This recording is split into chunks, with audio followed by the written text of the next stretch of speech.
Office থেকে বেরিয়ে বাড়ি ফিরবার বাস ধরবার জন্য বাস স্টপে এসে দাঁড়িয়ে আছি। এমন সময় পকেটে ফোনটা বাজলো। বার করে দেখলাম বাবা ফোন করেছে। বাবা দুবাই থেকে এখন কেন ফোন করছে? হ্যাঁ বাবা, বলো। বাবু, তুই তাড়াতাড়ি একবার রঘুনাথপুরে চলে যা, তোর দাদু মারা গেছে। হ্যাঁ, কি বলছো? কখন? আজ একটু আগেই। তোর মামা আমাকে ফোন করেছিল। তোকে অনেকবার ফোন করেছিল কিন্তু লাইনে পাইনি, তাই আমাকে ফোন করলো। তুই দেরি করিস না, তাড়াতাড়ি বেরিয়ে যা। দাদুকে একবার শেষ দেখাটা দেখে আয়। আমি তো আর চাইলেও যেতে পারবো না, তুই যা। আচ্ছা ঠিক আছে, আমি এক্ষুনি বেরিয়ে পড়ছি, তুমি চিন্তা করো না। দাদুর মৃত্যুর খবর আমাকে খুব বেশি বিচলিত করল না। আমরা এটার জন্য তৈরি ছিলাম। মানুষটার বয়স প্রায় 95 ছুঁই ছুঁই, কিন্তু চেহারা ছিল সুঠাম। লাঠি ছাড়াই দিব্যি সোজা হয়ে হাঁটত। কিন্তু শেষ কয়েক মাস ধরে দাদুর শরীরটা ভীষণ ভাঙতে শুরু করে। মাথায়ও একটু সমস্যা দেখা দেয়। বাড়ির পাশের বাঁশবাগানে রাতের বেলা চলে যেত একা একা। গিয়ে চিৎকার করে বলতো, আমি ওদের ছাড়বো না, তুই চিন্তা করিস না মা, আমি কাউকে ছাড়বো না, আমি কাউকে ছাড়বো না। খবর পেয়েছিলাম দাদু অনেকদিন ধরেই অসুস্থ।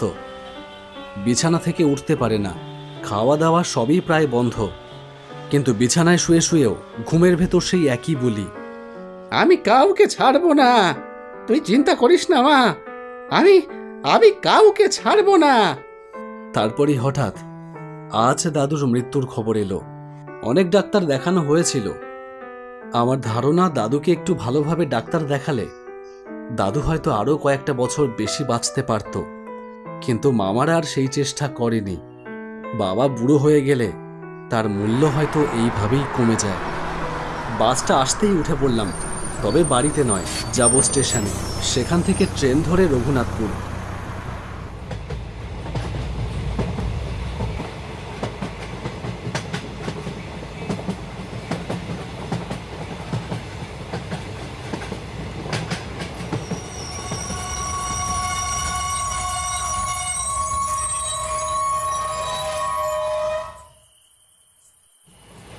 রঘুনাথপুর স্টেশনে যখন ট্রেন থেকে নামলাম ততক্ষণে রাত 9:30 বেজে গেছে।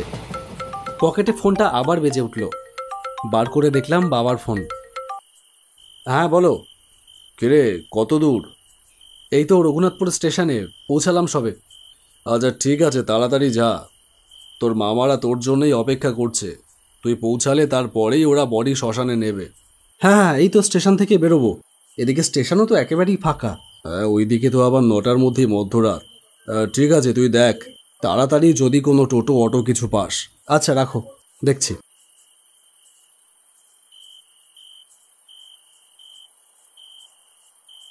স্টেশন থেকে বেরিয়ে রাস্তায় এসে দাঁড়ালাম।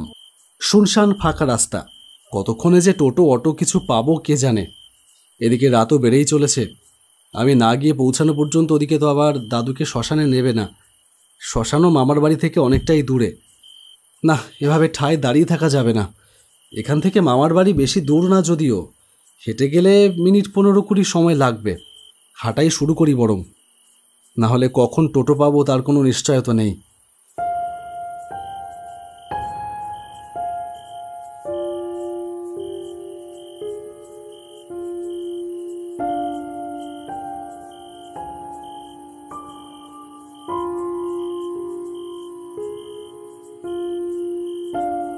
হাঁটতে হাঁটতে প্রায় কাছাকাছি চলেই এলাম।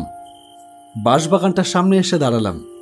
এই বাঁশবাগানটার ভেতর দিয়ে গেলে মামার বাড়ি পৌঁছাতে মিনিট 5 মতন সময় লাগে। বাগান পেরোলেই মামার বাড়ি, আর রাস্তা ঘুরে গেলে অনেকটাই দূর হয়। পূর্ণিমার রাত, আকাশে গোল থালার মতন চাঁদটা ভালোই আলো ছড়াচ্ছে। রাস্তা দিনের আলোর মতোই পরিষ্কার দেখা যাচ্ছে। তাই বাঁশবাগানের ভেতর দিয়ে ওইটুকু রাস্তা চলে যেতে কোনো সমস্যাই হবে না। তাই আর কোনো 7-5 না ভেবে বাঁশবাগানের ভেতর দিয়ে রওনা দিলাম। চেনা পথ, কতবার গেছি এই পথ দিয়ে। আমি ভীত মানুষ নই, ভূত টুত মানি না, বিশ্বাসও করি না। তবু কেন জানি না গাটা কেমন যেন ছমছম করছে, ভারী হয়ে আসছে শরীর। যেন আমার চারপাশে কার যেন নিঃশ্বাস অনুভব করতে পারছি। দেখতে পাচ্ছি না কাউকে, কিন্তু কে যেন আছে আমার আশেপাশেই। আমার মনে হতে লাগলো কেউ যেন আমার পেছন পেছন আসছে। দাঁড়িয়ে পড়লাম।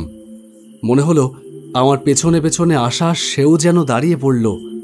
আমি ভয়ে ভয়ে পেছন ঘুরে তাকাতেই কাউকে দেখতে পেলাম না, কিন্তু আমার মনে হলো একটা কালো ছায়ার মতো কি যেন আমার চোখের পলকে সরে গেল। আমার শির দ্বারা বেয়ে একটা ঠান্ডা স্রোত বয়ে গেল। হঠাৎ শুনতে পেলাম একটা মেয়ের কান্নার আওয়াজ, ক্ষীণ অথচ পরিষ্কার। ভালো করে কান পেতে শুনলাম, হ্যাঁ হ্যাঁ, কান্নারই আওয়াজ। একটা মেয়ে যেন কাঁদছে ফুপিয়ে ফুপিয়ে। বাঁশবাগানে ঢুকবার পর প্রথম 5টা মিনিট খুবই স্বাভাবিক ছিল। বাঁশের পাতার ফাঁক দিয়ে চাঁদের আলো পড়ছিল মাটিতে। এক সময় মনে হতে লাগলো গাছের পাতাগুলো যেন আর নড়ছে না, হাওয়াও থেমে গেছে, কিন্তু আমার পায়ের নিচের মরা পাতাগুলো যেন নিজে নিজেই খসখস শব্দ করছে। আমি যেন নিজেকেই বোঝাতে চাইলাম ভয় পাওয়ার কিছু নেই। এমন সময় আমার পেছন দিক থেকে একটা পাতলা ফিসফিসে গলা ভেসে এলো, তুই আসবি, আমি জানতাম তুই আসবি।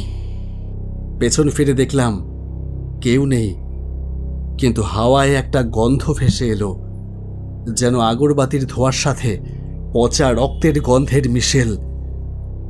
আমার পা দুটো চড়িয়ে এলো, কিন্তু আমি জোর করে সামনের দিকে এগোতে থাকলাম। আর তখনই ভেসে এলো একটা ফুপিয়ে কান্নার শব্দ।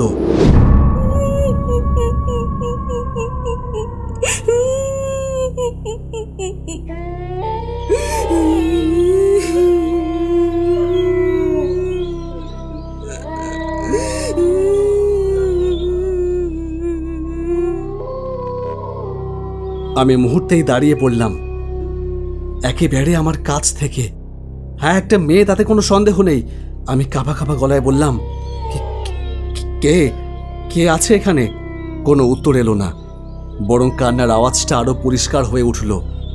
আমি বাঁশ গাছের আড়ালে তাকিয়ে যা দেখলাম তা বোধহয় জীবনে কখনো ভুলতে পারবো না। চাঁদের আলোয় এক মেয়ের শাড়ি, তার গা ভর্তি কাঁদা, চুল এলোমেলো। সে ধীরে ধীরে আমার দিকে তাকালো। আমার বুকের ভেতরে ঢিপ ঢিপ শুরু হয়ে গেল। তার ঠোঁট কাঁপছে, যেন কিছু বলতে চাইছে।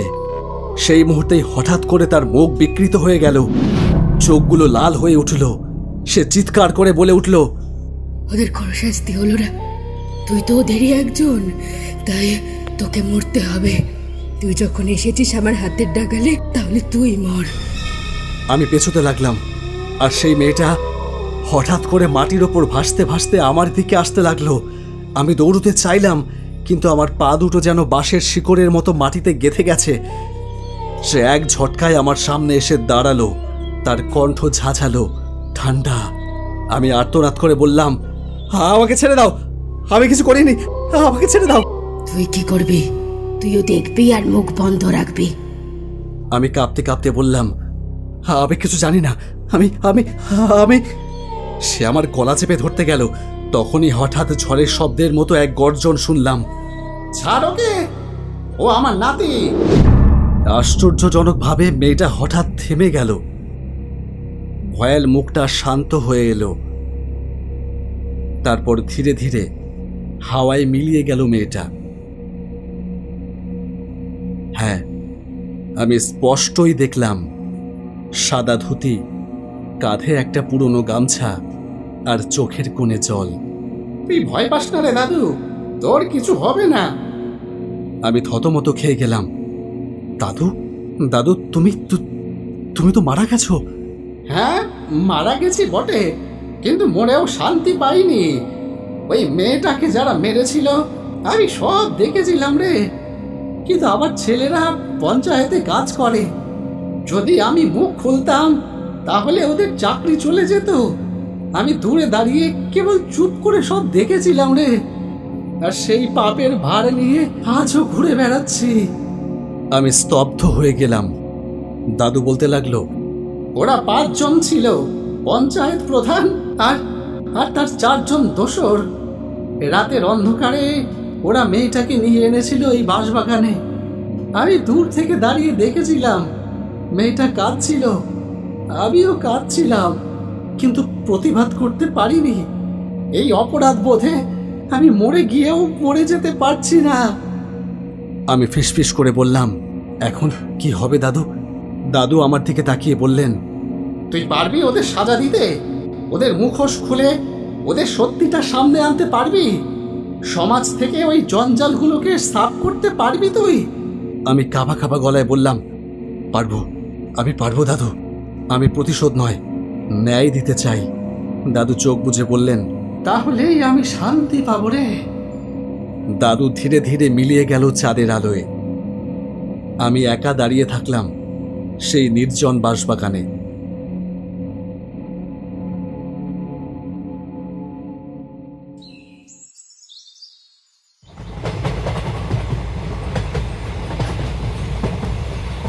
পরদিন সকাল থেকেই আমি সেই ঘটনার তদন্ত শুরু করলাম। মেয়েটার নাম ছিল সুবর্ণা। বছরখানেক আগে সে নাকি নিজের ইচ্ছায় কার সঙ্গে পালিয়ে গিয়েছিল, এই বলেই রটিয়ে দেওয়া হয়েছিল তার নামে। কোনো রিপোর্ট ফাইল হয়নি, গ্রামের সবাই জানত, কিন্তু কেউ মুখ খোলেনি। আমি প্রমাণ জোগাড় করে মিডিয়ায় সব তুলে ধরলাম। মামলা রুজু হলো। পঞ্চায়েত প্রধান সহ 4 জন গ্রেপ্তার হলো। গোটা রঘুনাথপুর হতবাক হয়ে গেল। 3 মাস পরে আমি আবার গিয়েছিলাম সেই বাঁশবাগানে। চাঁদের আলোয় আজ আর ভয় লাগেনি। আজ কানে এসেছিল একটা মেয়ের হাসি, হালকা, শান্ত, মুক্তির।